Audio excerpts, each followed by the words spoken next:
Alright guys, it is a Saturday evening and I have decided that I am going to cook up one of the Lidl Deluxe small size pizzas that you can get. And I went for the ham, portobello, mushroom and mascarpone one. There is, I think, a cherry tomato mozzarella kind of one as well. But I did decide to give this one a go. And these are more sort of supposed to be one person size kind of pizzas. And it is sort of including some wood-fired sourdough, so I'm definitely looking forward to giving it a go. But I figured I'd share my thoughts with you as I went along. I will admit that I am normally the kind of person that will just go for super cheap pizzas or the frozen kind of garlic and cheese based ones and then just add some toppings on top. So this is actually a little bit more expensive than I would normally go for, but I figured I would give it a go to see whether it was actually worth it. So I am going to take this out of the packaging. I'll show it what it looks like when it's actually out of the box rather than just this little snippet, and then I'll pop it into the oven as well. Guys, I am back and I have opened it. It is still on the kind of cardboard thing underneath. But this is what it ended up looking like once I have taken it out. And as you can see, there's definitely a lot more mushrooms on this side than there is on this side. And I'd say that other than that, it's a fairly pretty well distributed kind of piece. I'm not sure how I feel about the pieces of meat being huge pieces rather than say smaller pieces, because it's going to make it a lot more difficult, I think, to kind of cut and break apart.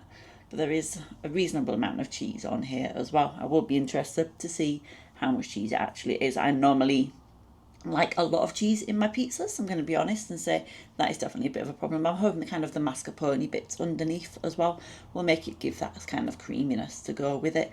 But it's definitely a decent enough depth. So in terms of my thumb, it's definitely sort of my thumbnail depth.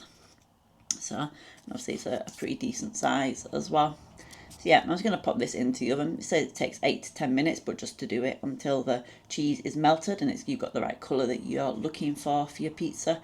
So I will pop this in there. I'm putting mine in at 210 because it says 200 fan or 220 without fan. My oven, I think, does have a fan, but if it does, it's incredibly weak. Or if it doesn't, then it's quite a strong one without a fan. So I have to normally go for temperatures in the between. But I will do this now and I'll come back and show you what it looks like when it's actually done. Hopefully it's yummy. I'm pretty hungry. Guys, I am back with one pizza. It did indeed take, I think I ended up having it in there for 9 minutes in the end, so bang in the middle.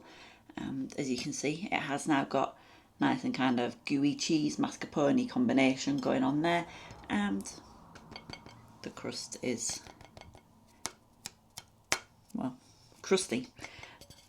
And obviously the meat's kind of browned up and started to curl a little bit as well, and those mushrooms are definitely looking done as well. And it smells good, definitely smells good.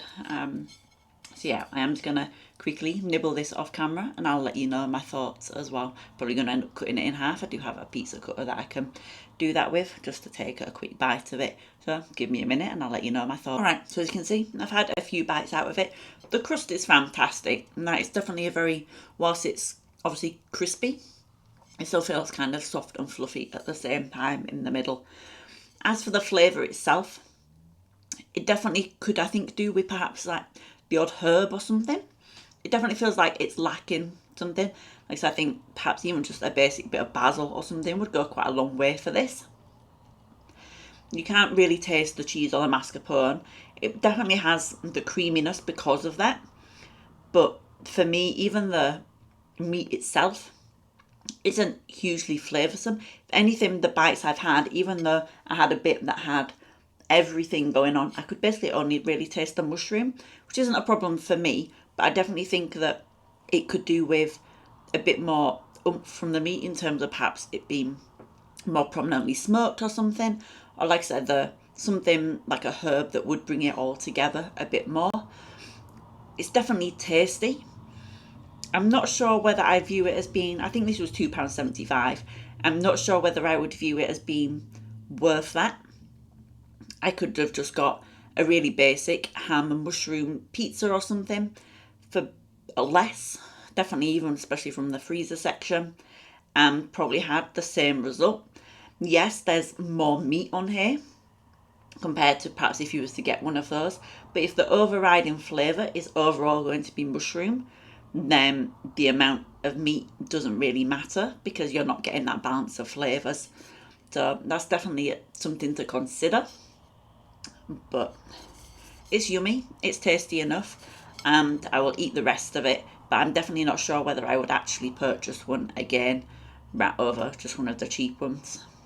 But I would be interested to hear your thoughts if you've ever had one of these, something similar. If you have a go-to pizza in Lidl, whether that's from the fresh or the frozen section, I would love to hear your thoughts. And if you enjoyed this video, please consider liking and subscribing. And of course, you can catch more reviews, more recipe videos and everything like that soon if you do as well. But I'm going to eat this before it goes cold. So bye for now.